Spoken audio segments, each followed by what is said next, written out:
여러분 교재에 나온 것처럼 교회는 어떤 곳인가?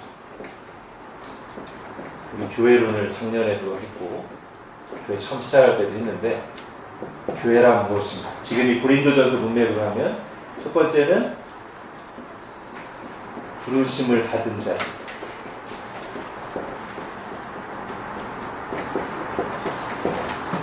혹시 그동안 성경 공부할 때 좀 필기를 많이 하셨나요? 네, 약간 좀 천천히 나가겠습니다. 필기를 할 수 있게. 교회는 부르심을 받은 자들이면서 예수의 이름을 부르는 자들. 아까 이 단어가 어근이 각각있죠? 부르다가 칼레오입니다. 헬라어로. 뭐랑 영어에 뭐가 거기서 나왔겠어요? 콜, 그죠? 칼레오. 이건 수동태로 부르심을 받은 거고, 능동태로 부르는 겁니다. 교회가 무엇인가? 신자들이 어떤 사람들인가? 한편으로는 부르심을 받은 자들이고, 한편으로는 그 결과죠. 이 결과로 나타나는 가장 기본적인 표지가 그의 이름을 부르는 것입니다. 자, 하나씩 하겠습니다. 부르심을 받은 자들. 저것은 성경에 많이 나옵니다. 제가 오늘 왜 앞에 찬양 그거 했겠어요? 위로를 위해서도 선택했지만 거기에 나오는 말씀이 뭐죠? 이사야 43장 1절이죠. 두려워 말라. 내가 너를 구속하였고 내가 너를 지명하여 불렀다. 너는 내 것이다. 구약에 나오는 건데 하나님이 부른 자들. 여러분도 생각나는 거 한번 얘기해 보세요. 부른다는 말이 많이 나옵니다. 세리레이를 부르시죠. 나를 따르라 부르셨어요. 그리고 나서 바리새인들이 와서 태클을 거니까 왜 그런 자들과 어울립니까? 그때 뭐라고 하십니까? 내가 의인을 부르러 온 것이요? 아니요. 죄인을 부르러 왔노라. 예수님 부르러 오셨어요. 당신의 백성들을 불러서 교회를 세우시려고 왔어요. 자, 그 다음에 제가 기도하면서도 한 구절을 또 인용했습니다. 베드로전서 2장 9절. 너희는 택하신 족속이요 왕같은 제사장이요 거룩한 나라요 그의 소유가 된 백성이요 이는 너희를 어두운 데서 불러내요. 불러낸 사람들이 교회입니다. 또 부르다는 말이 직접 나오지 않지만 저 단어가 생각나게 하는 예수님이 이런 말씀하시죠. 제자들에게 너희가 나를 택한 것이 아니요 내가 너희를 택하여 세웠다. 니들 아까 이렇게 결과라고 했잖아요. 이 결과로 우리가 예수님 부르는 거지 우리가 먼저 하나님 찾은 게 아닙니다. 이들이 나 선택한 게 아니고 내가 너희를 택하고 불렀다. 자, 교회가 어떤 곳인가? 하나님께서 예수 그리스도 안에서 불러낸 자, 부르심을 받은 자. 사실 이걸 뭐 너무 단호하게 너무 많은 의미를 부여하면 안 되지만 교회가 헬라어로 혹시 아시는 분 있을 것 같은데요. 예, 에클레시아. 아까 제가 부르심 뭐라고 했죠? 부르다? 칼레오. 여기서 부르심 받으면요 클레토스. 엑 뭐뭐로부터 클레시 부름받아. 그죠? 그냥 문자적으로 하면 그래요. 어디로부터 부름받아. 물론 이 의미를 너무 강조하면 안 된다고 천하표 목사님 얘기하셔서 너무 강조는 안 하겠습니다. 근데 어원상으로는 그래요. 그러니까 교회는 부르심을 받은 자들이에요.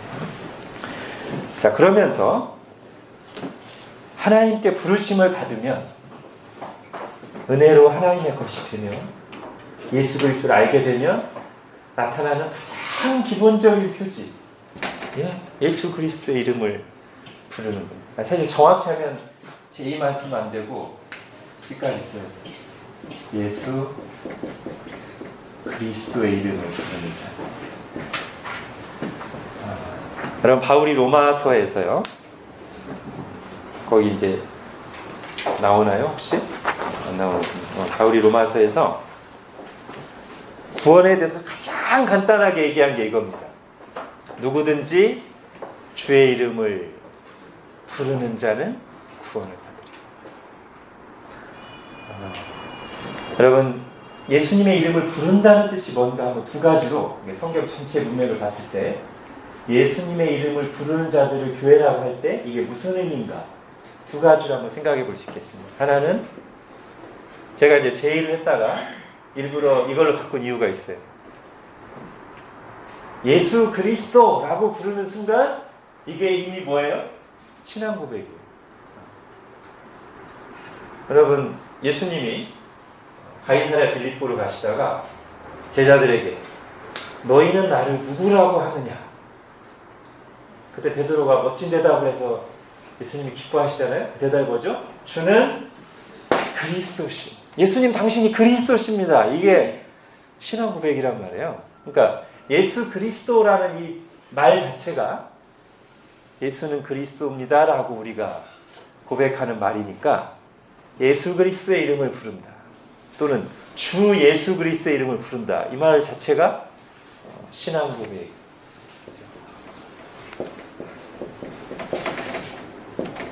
주의 이름을 부르는 자는 구원을 받으리라도 마찬가지고요. 그냥 예수님 하면 구원받는 게 아니고 내 마음으로부터 예수님이 어떤 분인 줄 알고 부르는 그 고백. 마음으로 믿어 의에 이르고 입으로 시인하여 구원에 이르는 일. 부르는 예수님이 주님이십니다. 예수님이 그리스도십니다. 그게 이제 여기서 말하는 교회란 뭔가 하나님의 부르심을 받아서 예수 그리스도의 이름을 부르는 자들의 첫 번째 의미겠고요. 그러니까 교회는 신앙 고백 공동체죠. 여기서 당연히 따라오는 것은 뭐냐면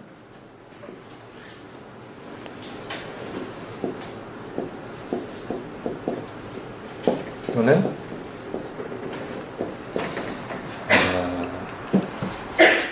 예수님을 믿게 되면 신앙 고백하는 자들은 예수님을 신앙 고백할 때만 부르는 게 아니고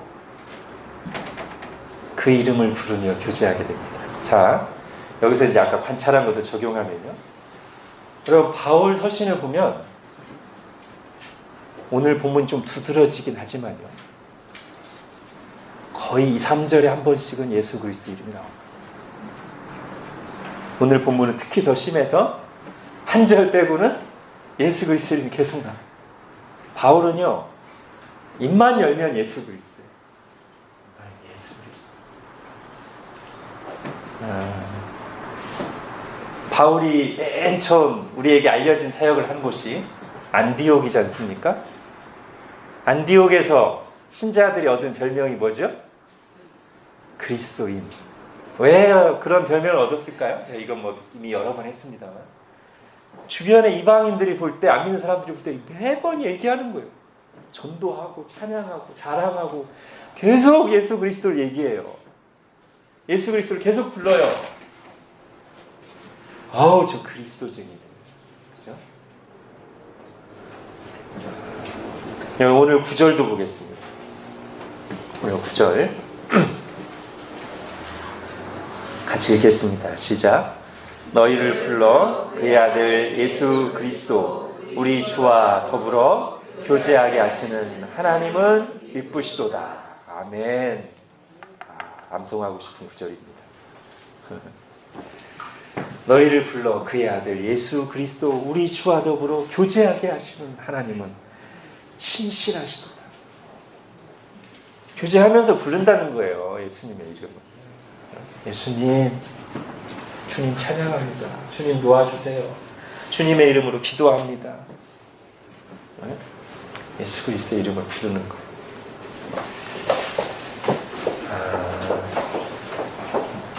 교회는 어떤 곳입니까? 하나님이 택하여서 불러 모은 자, 어두운 데서 불러낸 자, 내 것이라고 부른 자.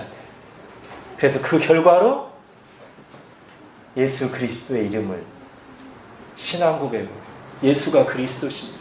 나의 주님이십니다라고 고백하고 그분을 사랑하고 그분과 관계하면서 계속 그의 이름을 부르는 교회죠. 그죠? 우리가 모였을 때 당연히 굉장히 많이 나와야 되는 이름은 우리 서로의 이름도 있지만 서로 교제하니까 서로 이름 많이 부르면 좋죠. 예수 그리스도 이름이 제일 많이 나와야 되겠죠. 그죠? 그럼 우리 주님이 기뻐하실 것이고 우리 마음에도 아마 기쁨이 있을 겁니다. 근데 교회가 모였는데 거의 예수 이름을 얘기해요. 그럼 뭔가 좀 우리가 고민해봐야 되죠. 그죠? 우리가 제대로 된 교회에 맞나? 지금 건강하게 가고 있는 건가? 우리 삶 속에서도 일주일 내내 교회 오늘 때 말고는 예수 이름이 예수 그리스도를 부르는 일이 거의 없다. 그러면 이제 고민을 해봐야 되죠. 그죠? 내 신앙이 지금 건강하게 우리가 구절을 감격적으로 너희를 불러 여기도 불러 나오네. 너희를 불러 그의 아들 예수 그리스도 우리 주와 더불어 교제하게 하신 하나님 이쁘시도다 하고 바울은 찬양하는데 주님의 이름을 부르는 교제가 우리를 부르신 분과의 교제가 거의 없다면 우리가 한번 고민을 좀 해봐야 됩니다. 그렇죠? 주님 우리랑 교제하기 원하시죠. 교제 가운데로 우리를 불렀다고 지금 성경에 나오죠. 교제하려고 너희를 불렀다. 그런 부르심을 받은 자들입니다. 자, 이게 이제 교회 오늘 2절에서 말하는 교회란 무엇인가 첫 번째 내용이고요. 그 다음에는 아까 우리 관찰에서 했던 거룩하여지고 다시 한번 그 말을 사용해서 성도라 부르심을 받은 즉 거룩한 우리라고 부름받는 핵심이 이제 이겁니다. 교회는 어떤 곳인가? 거룩한 공동체, 거룩한 자들입니다. 우리는 거룩합니다. 그죠? 우리 거룩해요? 안 해요? 거룩하죠. 그죠? 우리는 거룩합니다.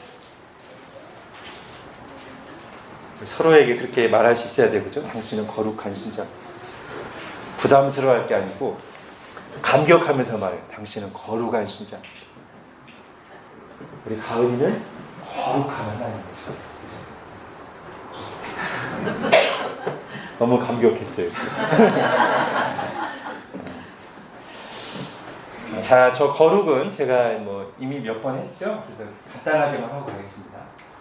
거룩을 이제 하나님께 적용할 때 말고요. 우리 신자에게 적용할 때는 이 거룩이라는 말 두 가지 뜻이 있는데 하나는 소속, 그죠? 하나님께 되면 그럼 이제 그 신분이 거룩한 거예요. 하나님이 요거랑 연관되죠.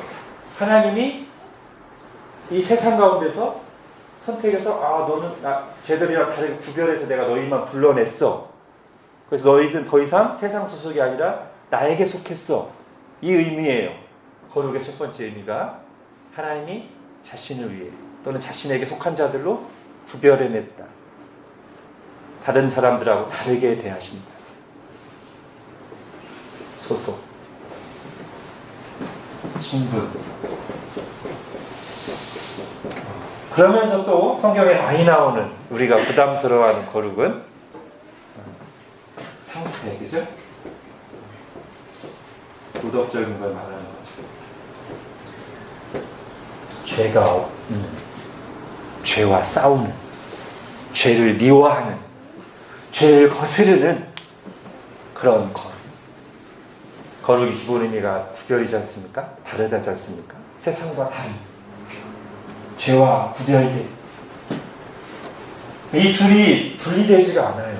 하나님의 백성들은 하나님이 이렇게 자신에게 속하도록 거룩하신 하나님께 속하도록 특별히 불러내신 하나님께 속한 자들이기에 그 하나님의 이름으로 불리는 자들이기에 거룩해야 돼요. 그죠? 소속이 거룩하니까 신분이 거룩하니까 상태와 삶도 거룩해야 된다는 것이죠. 문맥상 지금 이 2절에서 말하는 고린도 교회, 너희들은 고린도에 있는 하나님의 교회, 하나님 부르시고 예수 그리스도 이름을 부르는 거룩하시고 거룩한 무리라고 할 때는 주로 어디에 얘기겠어요? 네, 요 얘기하는 거예요. 너희들은 하나님께 속한, 하나님 특별히 구별한, 세상과 다르게 대우하시는, 하나님의 이름으로 불리는, 하나님과 교제하는 특권을 누린 거룩한 무리들이다. 교회가. 그렇죠? 이제 바울이 이제 좀 이따 하겠습니다만, 예.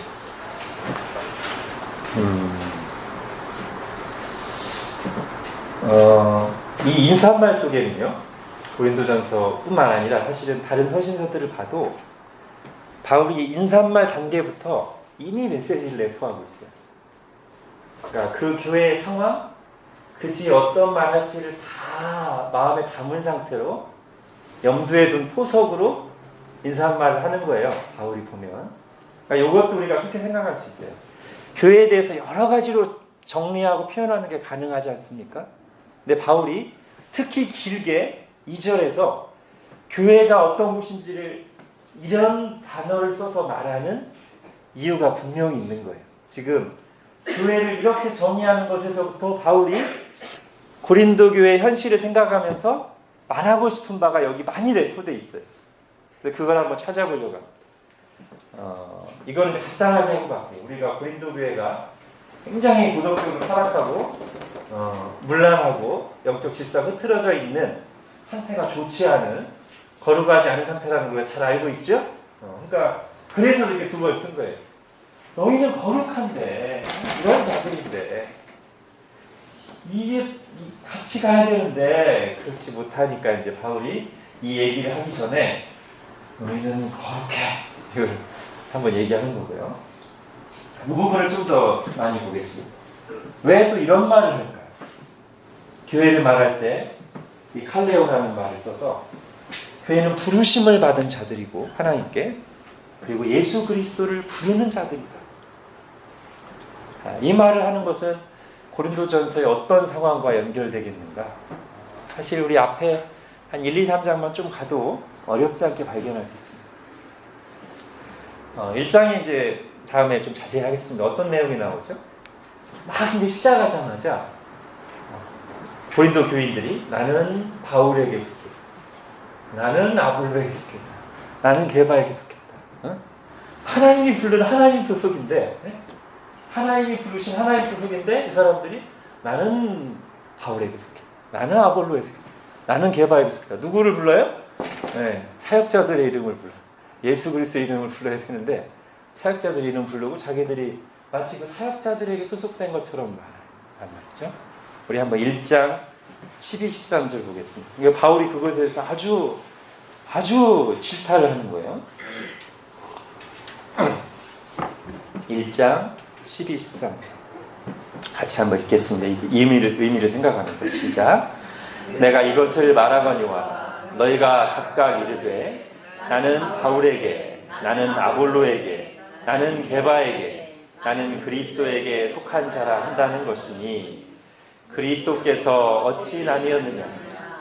바울이 너희를 위해 십자가에 못 박혔으며 바울의 이름으로 너희가 세례를 받았느냐? 예, 그 구절을 보면서 한번 이걸 생각해 보세요.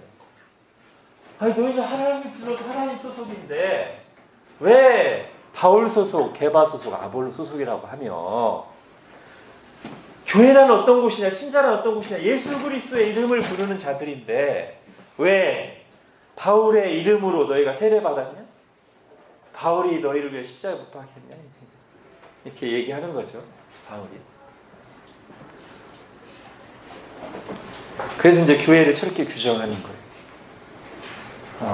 이제 이 앞부분에서는 사역자들 이름을 부르고 사역자들 자랑하는 걸로 나가는 이 고린도 교인들이 뒷부분에 가면은 자기 자랑을 합니다. 그죠? 은사를 가지고 자기들을 부르신 하나님의 영광을 나타내야 되는데 자기 자랑을 해요. 은사 가지고. 그것도 이거랑 연관될 수 있죠. 우리 주일날 부른 찬양이 있죠. 나를 지으신 이가 하나님 나를 부르시니가 하나님. 여러분, 이제 바울은 우리 고린도 아마 이제 그 당시에 그 찬양이 있었으면 그 찬양을 좀 전해주고 싶었을 거예요. 바울이. 너 하나님의 은혜라는 찬양 좀 부르면서 회개해라, 고린도 교인들아. 너희를 지으신 이가 하나님이고 너희를 부르신 이가 하나님이다. 왜 사역자들을 자랑하고 사역자들 중심으로 뿔뿔이 나누고 왜 바울의 이름을 부르느냐. 너희를 부르신 이가 하나님이다. 그거를 이제 깊이 생각하길 원하는 거예요. 바울. 부르심을 받은 자들. 하나님이 나를 부르셨다. 자, 여기서 한 가지 이제 적용을 해보겠습니다. 여러분, 하나님이 나를 부르셨다. 나를 부르신 이가 하나님. 이거를 진지하게 깊이 묵상하는 우리에게 어떤 결과들이 나타날까요? 이건 아주 실제적인 건데요. 여러분들 이미 경험하셨을 것이고 한번 정리하고 보겠습니다. 나를 부르신 이가 하나님.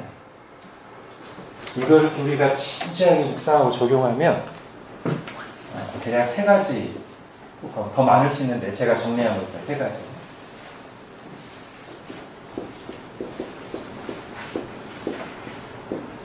자기 자랑이 현저하게 줄어듭니다. 제가 평소에 쓰는 표현으로 하면 주어가 바뀌어요.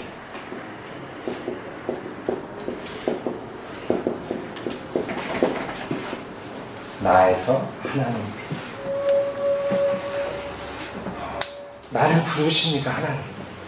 바울이 이 찬양 이제 끝부분에 가면 뭐예요? 나를 부르신 이가 하나님마다 끝에 가면 나의 나 된 것은 다 하나님 은혜라. 그죠?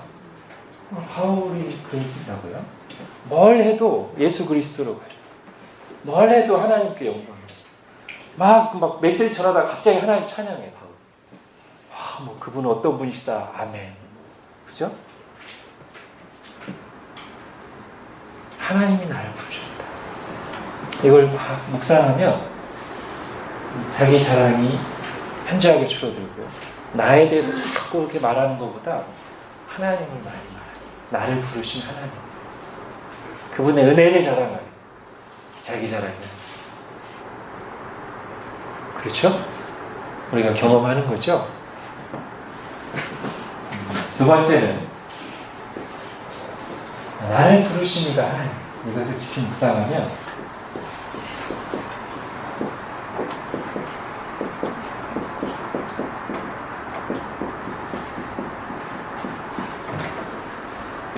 사람으로부터의 자유. 물론 우리가 연약하기 때문에 완전히 자유롭지는 못하지만 한결, 이것도 경험적인 겁니다. 한결 자유로워집니다. 사랑으로. 하나님이 날 부르셨다. 내 삶이 그분께 달렸다. 내가 지금 여기 있는 이유는 하나님이 나를 부르셔서 여기 있는 것이다. 제가 여기서 말씀을 전하는 이유는 하나님이 부족한 나를 부르셔서 말씀 전하는 자를 세우셔서 여기 있는 것이다. 여러분이 여기 계신 이유는 하나님이 여러분을 부르셔서 은혜 주시려고 여기 계신 거죠. 그 부분을 깊이 묵상할수록 이게 커집니다. 사람들의 평가와 반응으로부터 한결 자유로워집니다. 나를 부르신 게 하나님이니까요. 그분이 내 삶의 주인이시니까요. 그렇죠? 그리고 이제 또 하나 곁들인다면 또 뭘로부터도 많이 두려움. 이건 뭐 성경에서 아주 많이 말하는 거죠. 내가 너를 불렀나니 두려워하지 마라. 아까도 나오죠?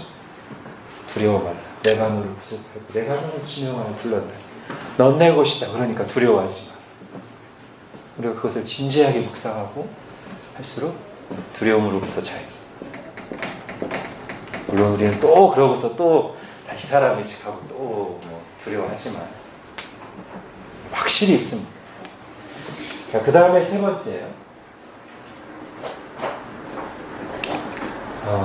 이제 보통 복이나 이렇게 은혜나 어떤 신앙의 지속성이 없이 그냥 그때그때 주시는 감정과 느낌만 추구하는 사람이 이 부분이 거의 없는데, 사실은 건강한 신앙, 그리고 계속 성숙한 신앙을 하면 이게 반드시 있어야 돼요. 그게 뭐냐면, 나를 부르시니까 하나님 나를 부르셨어.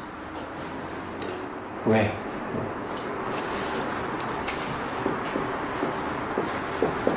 부르시니.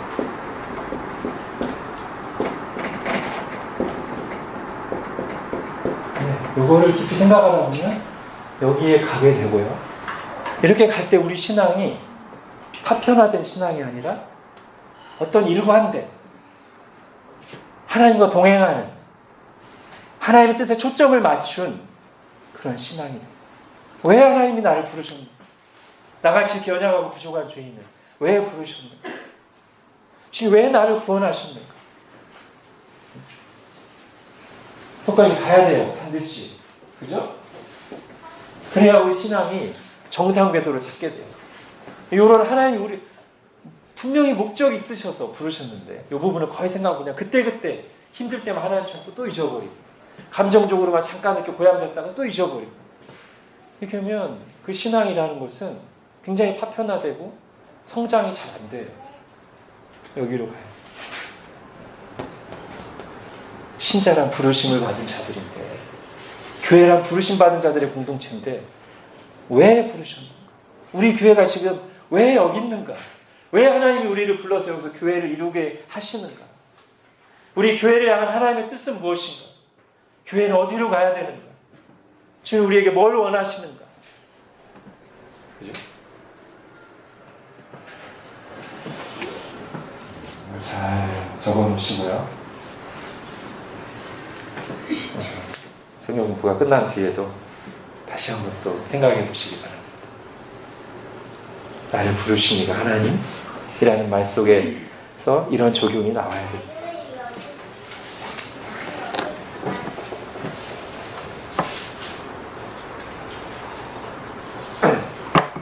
자, 이제 그 다음 문제로 가보겠습니다.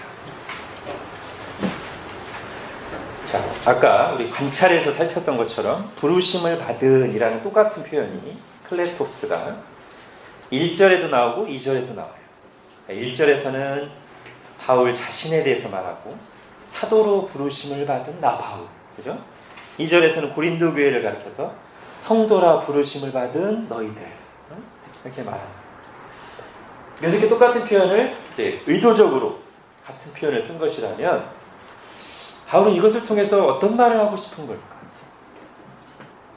똑같이 부르심을 받은 이라는 말을 고린도 교회를 향해서도 쓰고 바울 자신에게도 이렇게 연이어서 쓸 때 바울이 뭘 말하고 싶어서였을까?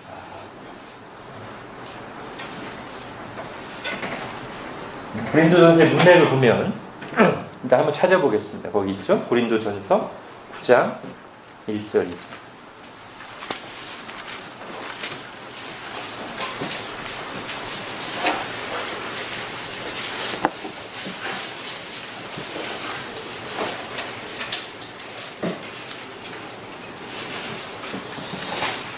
고린도전서 9장 1절 2절. 제가 아까 이 바울 서신의 인사말 부분, 서두 부분에는 그 교회 안에 있는 문제들, 그것을 바울이 다 이미 인사말 속에 어느 정도 염두에 두고 있고 그것이 반영된 표현이나 내용들이 들어있다고 했죠. 지금 고린도 교회에 여러 가지 문제가 있는데 고린도의 교회에 있는 문제 중에 하나가 또 뭐냐면 바울의 사도권에 대한 의심과 공격이 있어요. 그죠? 그게 이제 고린도 전서에도 나오고 고린도 후서에도 나오는데, 그래서 이제 우리가 이렇게 추측하는 거예요. 바울이 이 똑같은 표현, 부르심을 받은 이라는 표현을 고린도 교회에도 쓰고 바울에게도 쓸 때는 이제 이걸 통해서 이제 말하고 싶은 바가 있는 건데, 그 내용이 이제 9장 1, 2절에서 한번 찾아보겠어요. 같이 한번 읽겠습니다. 시작. 내가 자유인이 아니냐, 사도가 아니냐, 예수 우리 주를 보지 못하였느냐, 주 안에서 행한 나의 일이 너희가 아니냐. 다른 사람들에게는 내가 사도가 아닐지라도 너희에게는 사도이니 나의 사도됨을 주 안에서 인친 것이 너희라. 예, 한번 이 구절로 한번 좀 연결해서 생각해 보겠습니다. 바울의 사도권에 대해서 의심하는 일부 사람들에게 아주 강하게 얘기하는 거예요. 아니, 내가 사도라는 것을 인친 증거가 되는 사람이 바로 너희들 아니냐. 하나님이 나를 사도로 사용하셔서 바로 고린도 교회가 생긴 거 아니냐. 나의 사도됨을 주 안에서 도장 찍은 거 확실하게 한 게 너희다.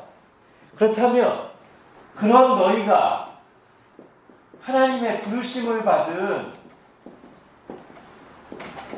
성도라면, 너희를 부르심 받은 성도인 교회가 되게 한 나 바울은 하나님의 부르심을 받은 사도 아니냐. 바울이 지금 아마 이런 의도를 가지고 그 말을 쓴 게 아닌가. 고린도 교회 여러분, 당신들 하나님의 부르심을 받은 성도죠? 교회죠? 근데 여러분이 그렇게 교회 되게 한, 그걸 위해서 사용하신 사도가 나 아닙니까? 그렇다면 여러분이 하나님의 부르심을 받은 성도가 맞다면 나는 하나님의 부르심을 받은 사도 아닙니까? 그러면서 이제 바울은 또 이런 마음이 있는 거예요. 이 고린도전서나 고린도서 보면 막 다른 어떤 서신보다도 바울이 막 자기의 감정을 쏟아부어서 편지를 썼는데, 나는 여러분에게 이런저런 많은 문제가 있고 부족함에도 불구하고 여러분을 하나님의 부르심을 받은 성도로 인정하면서 여러분에서 간절히 기도하면서 이렇게 애타는 마음으로 여러분을 생각하고 기도하고 편지를 쓰는데, 여러분도 부족한 나를 하나님의 부르심을 받은 사도로 인정하고 존중해 줘야 되지 않겠습니까? 아마 이런 뜻이 조금 내포되지 않았는가. 나중에 이제 9장에서 이 얘기를 본격적으로 하기 전에 이미 인사말 속에 이 똑같은 표현을 사용해서 나는 사도로 부르심을 받았고 여러분은 성도로 부르심을 받았습니다. 그걸 한번 잘 생각해 보십시오 하면서 1절, 2절을 쓰지 않았겠는가. 그렇게 생각하는 것이죠. 그죠? 고린도 후서도 한번 찾아볼까요? 기왕한 김에 고린도 후서 6장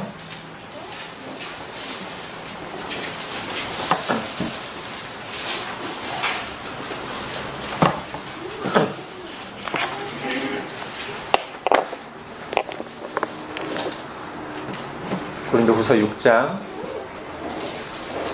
11절부터 13절. 고린도인들이여, 너희를 향하여 우리의 입이 열리고 우리의 마음이 넓어졌으니 너희가 우리 안에서 좁아진 것이 아니라 오직 너희 심정에서 좁아진 것이니라. 내가 자녀에게 말하듯 하노니 보답하는 것으로 너희도 마음을 넓히라. 바울이 굉장히 어떻게 보면 약간 인간적으로 보이는 듯한 표현을 막 가장 거침없이 쏟아낸 게 고린도 후서입니다. 나는 여러분을 향하고 있습니다. 내 마음은 여러분을 향하고 있습니다. 내가 복음으로 낳은 자녀가 여러분 아닙니까? 여러분도 우리를 향해 마음을 여십시오. 그렇게 지금 바울이 말하는 거잖아요. 그렇죠? 자, 그 다음 문제까지 하겠습니다. 자, 그 다음 문제. 고린도 교회에 여러 가지 영적 도덕적 문제들이 많았음에도 불구하고 칼빈의 표현한 대로 하면 사탄이 하나님보다 더 강력하게 역사하고 있다고 말해도 좋을 만큼 수많은 악습과 악행에 빠져있던 무리였던 그들을 향해 바울이 하나님의 교회, 성도라 부르심을 받은 자들이라고 분명하게 말할 수 있었던 근거가 무엇일까? 생각해 보십시오. 바울이 2절에서 이렇게 확신에 차서 여러분은 고린도에 있는 하나님의 교회입니다. 예수 그리스도 안에서 거룩하여지고 성도라 부르심을 받은 거룩한 자들이다 라고 말할 수 있는 근거가 뭘까? 이 얘기를 하기 전에 이 부분 제가 이제 칼빈 주석을 많이 참고했는데, 칼빈이 근거를 얘기하기 전에 두 가지 정도를 얘기합니다. 하나는 바울은 지금 립 서비스를 하고 있는 것이 아니다. 바울은 그런 사람이 아니다. 바울은 하나님 안에서 예 하면 예, 아니요 하면 아니요 하는 사람이지. 그리고 지금 성령의 감화를 받아서 편지를 쓰고 있고 하나님 앞에 진실한 사람이지. 그냥 괜히 그냥 듣기 좋은 말 하려고 이런 말 한 것이 아니다. 이따가 이제 다음 주에 이번 문제를 보면 그걸 더 잘 알 수 있습니다. 바울이 결코 지금 립 서비스를 하고 있는 게 아니라는 것을 뒷부분 감사 부분에 보면 잘 알 수 있어요. 자, 그 다음에 칼빈이 또 하나 얘기하는 게 있는데 이건 제가 그냥 그대로 읽겠습니다. 여러분 한번 잘 들어보십시오. 사도 바울이 고린도 교회를 하나님의 교회라고 말하고 있는 이 구절에 세심하게 주의를 기울여 잘 살펴서 이 세상에 존재하는 교회들에게 점이나 흠이나 주름진 것이 하나도 없는 교회가 될 것을 요구해서는 안 된다는 것과 어느 믿는 자들의 모임이 우리가 바라는 기준을 모든 점에서 만족할 만한 정도로 충족시키지 못한다는 이유로 그 모임에 교회라는 이름을 사용하는 것은 합당하지 않다고 성급하고 경솔하게 판단해서는 안 된다는 것을 배워야 한다. 칼빈이 이 부분을 주석하면서 그렇게 썼습니다. 사도 바울이 그리고 사도 바울을 통해서 하나님이 이 문제만은 고린도 교회를 향해 하나님의 교회라고 한 이 부분을 우리가 잘 주의 깊게 봐서 이 세상에 존재하는 교회들에게 완전함을 요구해서는 안 된다. 그리고 어떤 믿는 자들의 모임이 우리가 볼 때 양에 안 찬다고 해서 우리가 요구하는 게 다 채워지지 않는다고 해서 경솔하게 저건 교회라고 할 수 없어 라고 쉽게 판단하지 말아야 한다. 이게 지금 칼빈이 주석한 내용. 제가 예전에 했던 표현대로 하면 이런 거죠. 하나님보다 성경보다 더 엄격하지 않도록 주의해야 한다. 이 말입니다. 우리가 항상 기억해야 돼요. 그죠? 우리는 늘 교만해질 수 있는 위험 속에 있는 자들입니다. 제가 이번 주 초에 우리 노예 목사님들 모임에서 좋은 강의를 들었는데 그분이 제가 평소에 생각하는 거랑 같은 얘기를 하시더라고요. 개혁파가 바리새인 되기 가장 쉬운 사람들이야. 저도 그 생각을 하고 있는데 그분도 그 얘기를 하시더라고요. 맞습니다. 우리는 항상 조심해야 돼요. 우리가 제일 옳고 우리만 옳다는 생각에 빠지지 않도록 물론 항상 더 옳은 것, 더 성경적인 것을 늘 추구하되 늘 겸손하고 다른 형제들에 대해서 긍휼의 마음, 사랑의 마음을 가지도록 노력해야 됩니다. 자, 그러면 이제 근거를 보겠습니다. 바울이 이 문제 많은 교회, 이제 나중에 이제 이 인사가 끝나자마자 1장 10절부터 계속 고린도교의 문제를 질타하고 강력하게 책망함에도 불구하고 이 고린도 교회를 하나님의 교회, 성도로 거룩하게 부름받은 자들이라고 단언할 수 있는 이유. 제가 서부를 3개 넣어놨죠. 하나씩 보겠습니다. 한번 찾아보겠습니다. 사도행전 18장 9절 10절.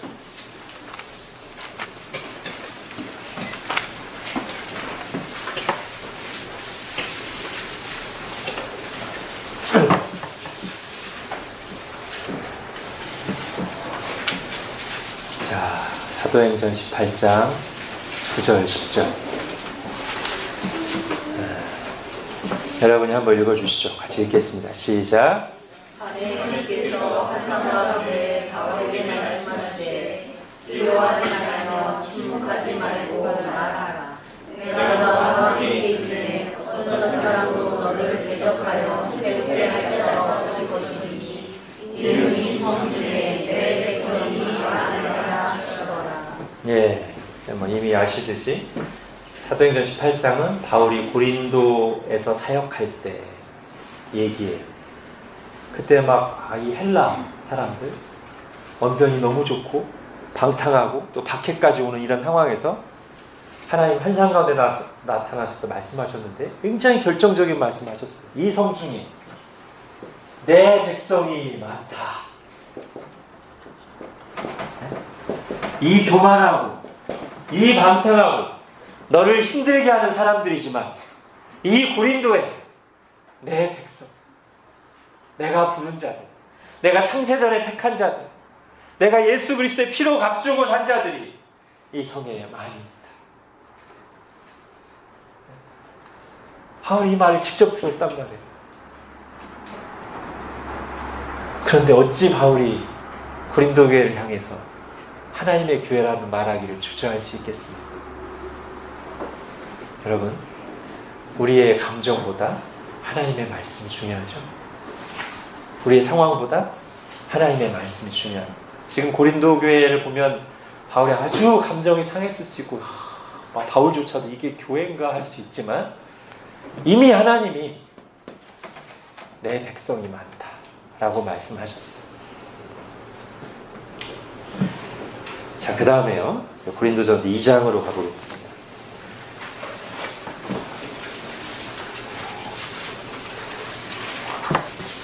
바울이 이제 저런 말씀을 들으면서 고린도 교회에서 무려 1년 6개월, 다른 데서보다 더 길게 사역했다고 했죠. 그렇게 머물면서 사역을 할 때 바울이 어떻게 사역했는가? 자, 고린도전서 2장 1절부터 5절 보십시오. 형제들아, 내가 너희에게 나아가 하나님의 증거를 전할 때 말과 지혜의 아름다운 것으로 안 했어요. 바울이. 내가 너희 중에서 예수 그리스도와 그가 십자가에 못 박히신 것 외에는 아무것도 알지 아니하기로 작정. 그것만 전했어요. 이 헬라 철학으로 원변이 뛰어나고 아는 것이 많고 지식을 자랑하는 자들에게 설득력 있는 말 막 미화해서 하지 않고 예수 그리스도께서 십자가에 못 박히셨고 그분이 그리스도다. 그 복음의 핵심만 집중해서 전하는 것 같아요. 4절 내 말과 내 전도함이 설득력 있는 지혜의 말로 하지 아니하고 다만 성령의 나타나심과 능력으로 하여 너희 믿음이 사람의 지혜에 있지 아니하고 다만 하나님의 능력이 있게 하려 하였노라. 그렇게 사역한 결과로 고린도 교회가 생겼단 말이죠. 그럼 바울 자신도 자기가 사역했지만 바울 속에 어떤 고백과 확신이 있는 거예요? 이건 성령님이 하신 것이다. 이건 내 말이나 어떤 내 지식으로 된 것이 아니고 그냥 내가 단순한 복음 전할 때 도저히 받아들일 수 없는 이 교만하고 방탕하고 잘난 체하는 사람들이 하나님의 능력으로 성령의 나타나심으로 회개하고 예수 그리스도를 믿게 되었다. 바울에게도 그런 확신이 있는 거예요. 그렇게 사역했기 때문에, 그렇게 사역하면서 하나님의 일하심을 봤기 때문에. 자, 1번이 하나님의 말씀이라고, 2번은 하나님의 일하심. 하나님의 말씀을 듣고 내 백성이 많다. 그리고 단순하게 정말 하나님만 의지해서 복음을 전했는데 하나님의 강력한 일하심을 봤어요. 우리 서론할 때도 했지만 그래서 나중에 몇 년 뒤에 고린도에서 로마서 쓸 때 복음은 모든 믿는 자에게 구원을 주신 하나님의 능력이 됩니다. 첫째는 유대인에게로 다음은 헬라인에게로다. 이렇게 말할 수 있는 확신을 가질 만큼 하나님 일하시는 걸 봤단 말이죠. 일단 이 두 가지가 본질적인 거고요. 고린도 교회를 여러 문제가 있음에도 불구하고 하나님의 교회라고 말할 수 있는 이유. 그런데 이제 우리가 3번까지 해야 조금 더 이제 우리가 너무 지나치게 빠지지 않을 수 있는데,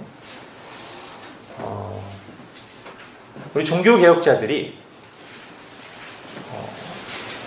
교회 표지라는 거에 대해서 말을 했습니다. 그죠? 도저히 교회라고 할 수 없는 로마 카톨릭에서 박해 때문에 이렇게 밀려나오기도 했고, 이제 나중에는 본인들도 저건 교회다라고 할 수 없다라고 생각하면서 나올 때 이들에게 굉장한 고민이 있었던 거예요. 지금까지 하나였던 이 카톨릭 교회, 보편적인 교회를 떨어져 나오면서 교회가 뭔가에 대한 깊은 고민이 있었단 말이죠. 그걸 성경을 가지고 말씀 속에 찾아 나가는 교회가 뭔가, 어떤 게 진짜 교회인가, 그리고 그것을 최소한의 기준, 외적으로 볼 때 적어도 이런 것은 있어야, 여러 가지 문제나 부족함이 있을지라도 적어도 이게 있어야 교회라고 할 수 있지 않겠는가 하는 것을 본인들 스스로 그런 상황 속에서 성경을 가지고 정리했단 말이죠. 그죠? 우리가 교회를 할 때 교회 표지에 대해서 공부했지 않습니까? 그리고 우리도 그것을 생각한단 말이죠. 그냥 예수님 믿는다고 말하면 막 완전히 막 엉망이고 그런데도 에이 그 교회지 뭐 그렇게 하는 게 아니라 이게 중요하긴 하지만 뭔가 외적으로도 최소한의 뭔가가 있어야 돼. 바울은 일단 여러분 교회 표지에서 제일 중요한 게 말씀이잖아요. 그죠? 복음이 바르게 선포되고 성례가 시행되고 그거에 맞는 교회 생활이 이루어져야 되고 그걸 위한 권징이 있어야 되는 건데 바울 자신이 복음을 전했잖아요. 일단 고린도 교회는 바울이 복음을 전해서 믿게 된 사람이니까 기본적으로 복음이 바르게 선포된 곳이에요. 그 복음이 아직 그대로 있어요. 지금 약간 문제가 생기려고 하니까 지금 고린도전서를 쓴 거지 바울이 원래 전한 복음에서 완전히 이탈하지 않았다고요. 그리고 또 하나는 고린도전서 11장 한번 가보겠습니다. 고린도전서가 고린도 교회 여러 가지 문제를 다루기 때문에 고린도 교회는 막 완전히 그냥 아무런 기준과 질서도 없는 엉망진창으로만 우리가 생각할 수 있지만 그건 아닙니다. 바울이 교회라고 할 수 있을 만한 그런 표지, 외적인 모습이 남아 있어요. 자, 고린도전서 11장 2절이 그것에 대한 힌트를 줍니다. 고린도전서 11장 2절 같이 읽겠습니다. 시작. 너희가 모든 일에 나를 기억하고 또 내가 너희에게 전하여 준 대로 그 전통을 너희가 지킴으로 너희를 칭찬하노라. 예, 중요한 말이 나옵니다. 사도가 전해준 전통.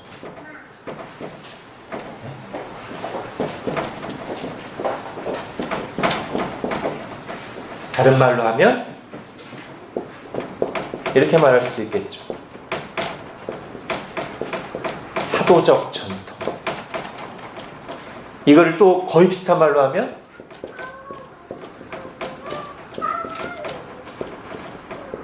이렇게 말할 수도 있잖아요. 그죠? 사도들이 이 당시 아직 신약 성경에 기록되어 있지 않을 때 사도들이 거의 성경에 준하는 권위 역할을 했단 말이에요. 사도들의 말대로 믿는 게 성경대로 믿는 거예요. 그죠? 내가 너희에게 전하여 준 전통. 사도로부터 온 전통. 그리고 이 전통은 바울만 하는 게 아니라 예루살렘 교회가 합의한 사도들이 다 똑같이 가지고 있는 그런 교회 전통. 그것을 즉 사도적 전통을 고린도 교회가 여러 가지 문제가 있지만 기본적으로 이게 있는 거예요. 이 토대가. 바울이 지금 그 얘기를 하는 거예요. 너희가 모든 일에 내가 너희에게 전하여 준 대로 그 전통을 지킨다. 그러니까 바울이 참 마음이 아프고 정말 때로는 정말 어떻게 교회가 저럴 수 있는가라고 할 수 있을 만한 문제도 있었지만 하나님이 하신 말씀 그리고 하나님의 일하심을 직접 자기가 들었고 보았고 그리고 문제가 있다고 완전히 그냥 근본도 없는 엉망진창이 아니라 그래도 사도적 전통 위에 고린도 교회가 서 있기 때문에 바울이 하나님의 교회다라고 분명하게 말할 수 있다는 것이죠.